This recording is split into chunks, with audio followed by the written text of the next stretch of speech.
Battlefield 5 is a first-person shooter developed by EA Dice. Been out for, I don't know, quite a while now.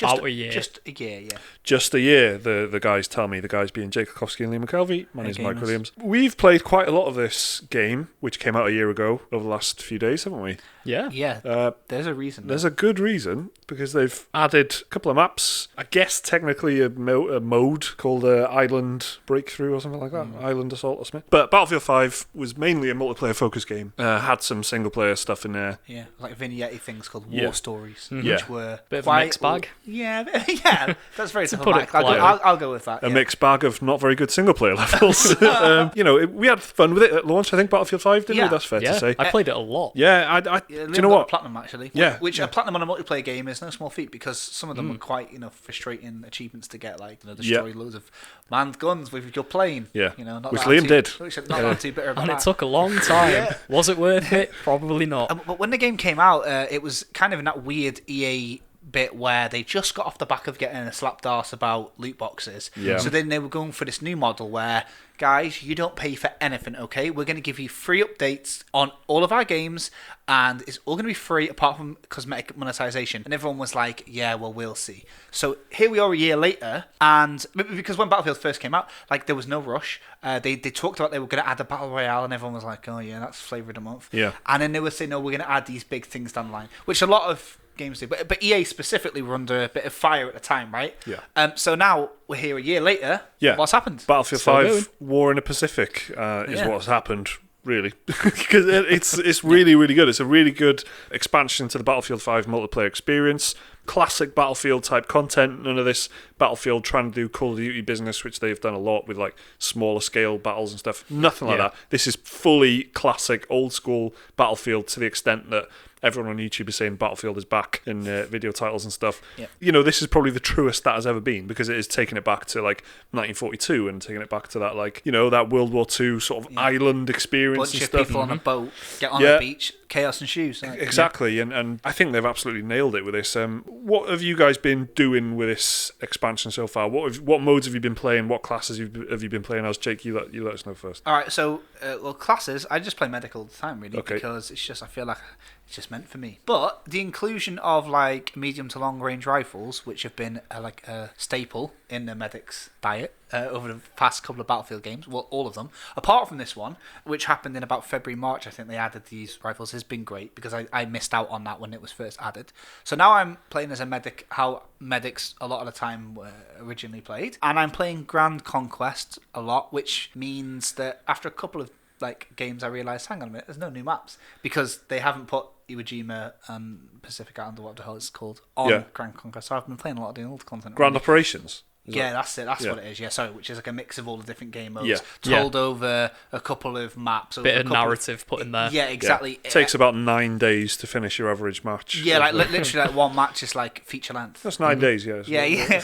But it's 3 actual in-game days. It all takes part, but it's literally like 90 minutes or something, right? Yeah. So it's a long multiplayer play session, a Battlefield game at the best of times, isn't it? But Oh, yeah. But that is like, that's their big, like, yeah, so I've a been, long I've been experience. tucking into that, getting used to all the changes before they added this, and then when they've added it, of course I've been playing Island Breakthrough, and then I had to go on the map with the big storm on it and stuff. It was really flipping good, actually. So there's 2 maps, Iwo Jima and Pacific Storm, and then is that what it's called? I think so. I think it is. And then there's a third map, which is Wake Island, which is like one of the classic map. Battlefield maps. That's coming back. Midway's out December. That's Wake Island. Oh, is that what it is? Yeah. Yeah. That is out. Yeah, I think it's December. Yeah, it's pretty soon. So So it's not far away. it's basically still, from what I can gather from a couple of YouTubers and whatever, got a chance to play it. Not us, obviously, but recently, like a preview event, and they were saying that the map is looking good. This third Wake Island map, but it's still clearly like under construction. So they're just still working on it.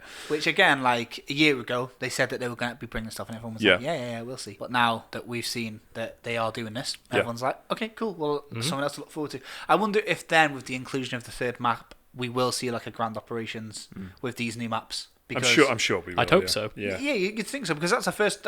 I pretty much just play that on Battlefield 5, right? Because it's just so big, the scale of it all, and it's You can drop in and just jump out whenever you want, and that kind exactly. of well. But also you're complete opposite, really. I like to stay with the same squad all the way through, and we just all kind of figure out how each other are playing without any communication. Bang on with it, innit? But I've been playing a bit with the different classes, like the new guns and stuff, but. Liam's our designated assault dude. Assault got M1 Garand, so Yeah, how the is classic. it? Yeah, The M1 Garand, it's great. It's like the most iconic World War II weapon, really, sure, isn't it? Yeah. They've added Next a to load the of new Thompson. weapons, and that's probably the premier one, isn't it? Like, Oh yeah, it's like I usually played support when it first came out and dabbled in medic a little bit, but now I've gone assault, which I didn't really play all that much originally. But yeah, because of this M1 Garand, it's good. Yeah. And it's very satisfying. Like they get Battlefield for sound design. It's always top notch. Yeah, it is. It works surprisingly well in close quarters and long range. Yeah, Like, it's good. It's a good all-rounder weapon, And doesn't everyone on the game bloody know it? Because everyone's when you using get it. killed on Battlefield 5 now, it's usually by an M1 Garand. Yeah, exactly. It's, It's rough, isn't it? There's like skill trees. Weapons have skill trees in case Yeah. you guys didn't, Yeah. well, you guys knew, but in case people listening didn't know. And there is like tree you can do to increase the hip fire, which makes it even deadlier. Like close Yeah. quarters, but then you can get stuff that increases like stability and Yeah. decreases You can recoil put a scope on it. when you're standing still, and you can get scopes and stuff. So Which it's that's dead the most annoying version of it for me. The scoped. I sort of It's wish powerful. that wasn't in the game, especially on of the two maps. Pacific Storm is sort of. I hope that's what it's called.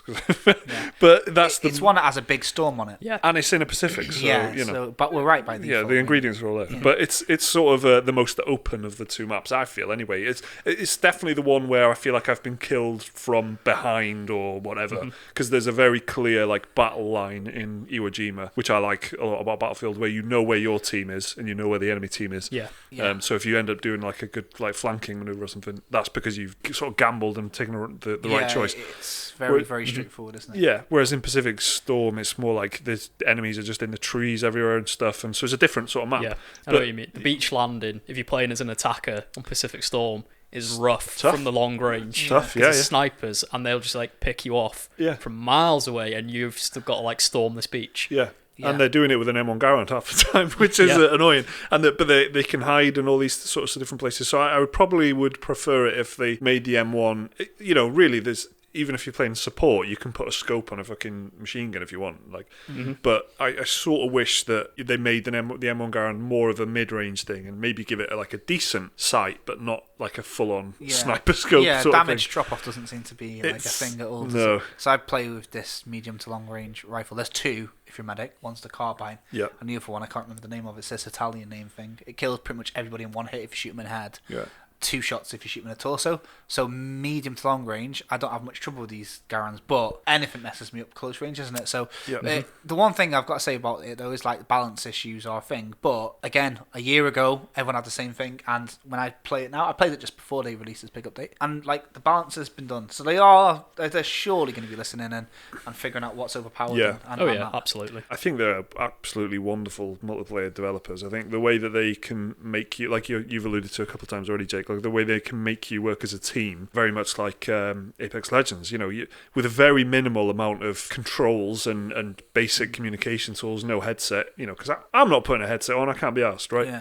But I do want to work as a team. Perfect way of encouraging you in really subtle ways of doing that by giving you scores that sort of. When I'm playing as support at the moment, because just to sort of complement what you guys are playing, and I just want to, sort Build of some stuff. Yeah, I Support people. want You to the build. glue that holds us together, aren't you? Like dropping ammo crates but one thing that I do really like is the balance of the light machine guns, which are amazingly powerful weapons if you're lying down prone. Absolutely. Yeah. But if you're on the move, you just can't really run and you can't gun. even aim down sights, can you? No, you can't aim down the sights, and you can still use it like in a pinch, and I have, and you do get kills off it.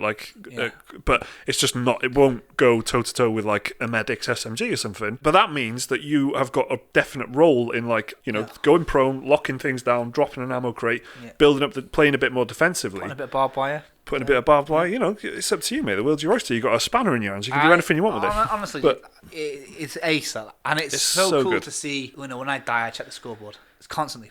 Let's see where I am. And then, like when you're near the top and you've got like 4 kills, Yeah. And you're like, and like there was honestly, no joke, there was a guy who had 88 kills that was below me in the scoreboard because he's just getting kills, and that's all he's doing. But if you play the objective and you just play as a team, like, you know, this isn't new for Battlefield 5, of course. No. But the balance here is like a lot fresher. I think support, especially, is probably the most replenished role. I think because like recon's a bit annoying now because you have to get your spot and scope out to spot people, which I don't really like as much. And no one does it.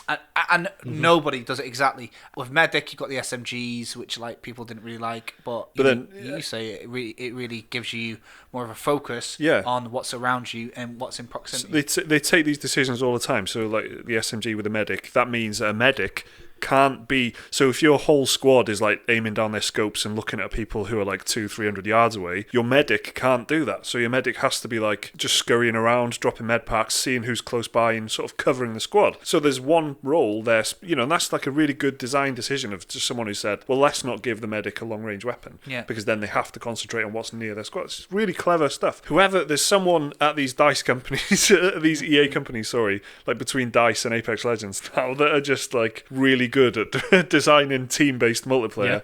It really comes through, and I think it's the perfect kind of experience for us. We're not trying to derail it too much. It's like Battlefront 2 is also going through this big resurgence at the moment. Battlefront 2 is a lovely game. They're adding some stuff in that which has got everyone talking. Like there's articles popping up here and everywhere. Clone Wars, it was good. I played it when they added the Clone Wars. It was good stuff. So it's like EA are obviously, you know, locking multiplayer down in a very cool way, and this promised that they were going to add things a year later.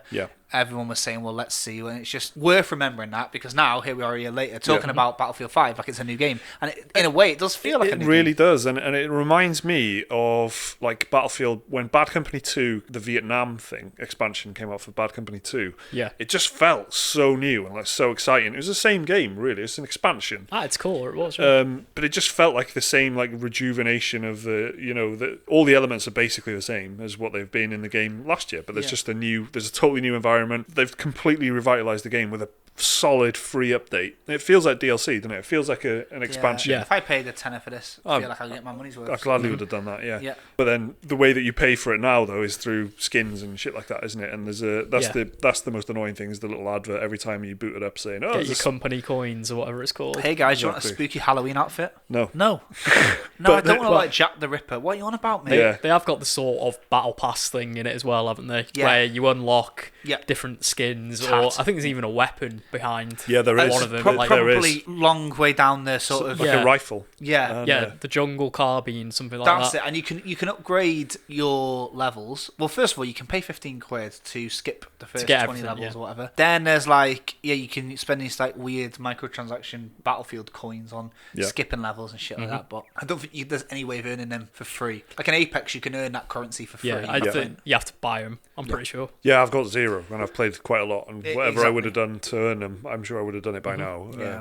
The one thing that it has sort of made me do in the last few days is I haven't even looked at all the other content in the game, because I'm enjoying these 2 maps so much that I just haven't had a look at any of the other Battlefield 5 content, which, you know, there's some nice maps in there. And I tell you what, I really hope that they add more. And you brought up Battlefront 2, Jake. Judged by what they've done with that, you know, I don't see why they wouldn't sort of add. They said that they were going to support it till 2021, and that was as recent as September. And there's no new Battlefield coming out. Apex, they said, was going to be their big multiplayer game they were focusing on. With like Battlefield and Battlefront in sort of supporting roles, I guess. Exactly. So the fact that they've said that they're going to support it till 2021 means that 2020 is going to probably have another content drop. Give me Russia. Even if it's one more of this size, I'm sure people would be happy. Do the later years of the World War II. Give me Normandy. Give me like this. I'm happy to keep playing this game. Really happy to keep playing this game as it is. I don't need Battlefield 6. I don't need don't even need Bad Company at the moment, because this is so, as far as I'm concerned, really well balanced. And whatever there are issues with balance and stuff at the moment, they've given me plenty of confidence that they'll just sort it out over the next months or weeks, you know, and it'll all sort of level out. Must be good for these guys knowing that they can add this content to an existing game rather than have to release a different game every year. Because if this was just called like Battlefield Japan or something, right, whatever, which it very well could have been, exactly, and then they could have padded it out with some shit war stories, sold it for 40 quid, and everyone would have been complaining, because this is exactly what loads of games in the games industry do. Yeah. But the fact that they've just gone, should we put a bit of Pacific in? They do it. They put 2 maps. That's it. So they don't have to make a whole War Stories campaign. Yeah. They don't have to spend marketing on it. They can just boom. It's like better for everybody. Really. This is very clearly the upside and the benefit of a live service. I was about to say games as a service. Yeah, this is it. Yeah. So yeah, we're pretty keen on the new Battlefield 5 update, the War in the Pacific, or I think it's called that. That's what they were calling it in the marketing and stuff before it came out. Anyway. It's the one with the M1 Garands in, isn't it? Exactly. We're having a great time playing it, and we're going to probably keep playing it over the next couple of weeks, I imagine. If you've been playing it, let us know what you think about it down in the comments. And also, if you haven't picked up Battlefield 5 yet, and maybe you're an old Battlefield fan, let us know how this has sort of affected your perception of the game. Do you think it's a bit more enticing as a package now? Because games do change over time massively now, and Battlefield 5 definitely has changed, I think, because it's just more stuff in it. So let us know what you think down in the comments. Remember to like and subscribe if you enjoyed the video. See you later. Bye.